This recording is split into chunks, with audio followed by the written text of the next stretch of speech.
critical thinking skills. So I think that debate is so important because it teaches you to, number one, think on your feet. Number two, how to like articulate what you're trying to say. And number three, to organize your thoughts. And that's why I think that debate is so important, not even just for African Americans, but for everyone, because it's like it teaches you organization. It teaches you how to get in front of a speaker. It teaches you how to stand up for something. It teaches you how to research. This intellectual exchange, this intellectual prowess has to be taught. And it definitely has to be taught on HBCUs, at HBCUs and on our campuses. So we have so much that we have to go over. We have so much that we have to teach, so much that we have to fight. And at Howard University, is right there in Washington, D.C. We send so many students that are actually going to do interns on Capitol Hill, where they're coming from everywhere. And so they're learning how that debate style is not just in the academic form of just classic debate or traditional debate, but they're learning how to win over persuasive speech on the floor of Congress. So we definitely have to cultivate this space, nurture it, and let it grow. I think debate sparks conversation. And then conversation sparks policy, and policy changes the social construct, and it's a social engineering tool. So I think all starts or stems from, debates and actually having conversations and actually convincing someone to believe that a certain belief matters, or a certain rhetoric or argument matters. The power of persuasion is so important in all aspects of your life, even beyond just like speech competition or things like that. Like you'll have to persuade people to give you jobs, you'll have to persuade people to like allow you to do things, and it's just incredibly important. And I also feel like knowing how to speak and advocate for yourself is one of the most important things you can learn. So the power of advocation is immensely important, especially for a person of color.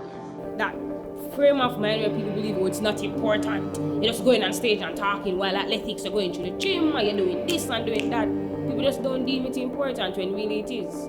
For athletics to get funding, there has to be someone to go into the room and be like, yo, we need this. When you have a championship win and you see an athlete go on stage and talk, they have to know what to talk. It's important. Communication itself is a skill that is important. We need to take a good look at our criminal justice system, not our prison system. It teaches you to produce ideas. And so debate takes you through all that. You have to learn and research an idea. You have to kind of sort out where your opponent will be, where you are going to be, define the terms, and then produce. And that's something that public education does not always do. It does not teach you always to produce an idea.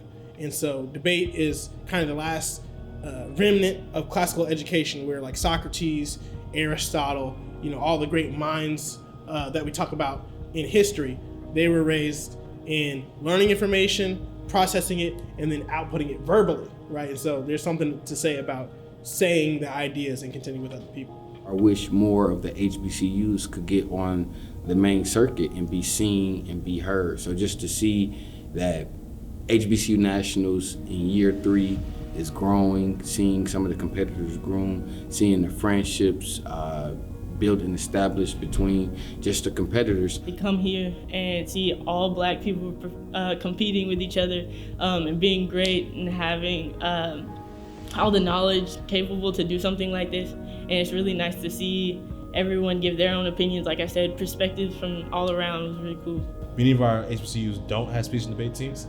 We need more, and we need more popularity of speech and debate on our HBCU campuses. So I think the more popular these tournaments like this get, the more administrations will fund HBCU debate teams across the country.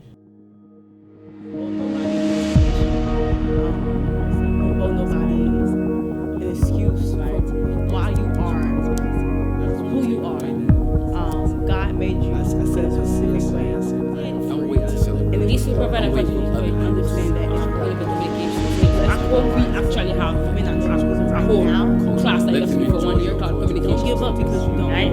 So keep going. I mean, just being here and putting those theoretical, keep going with those theoretical lessons, find the answer that we need to defend ourselves. And so keep on going until you find that reason as to why you need to defend the arts and defend yourself as an artist. Keep going.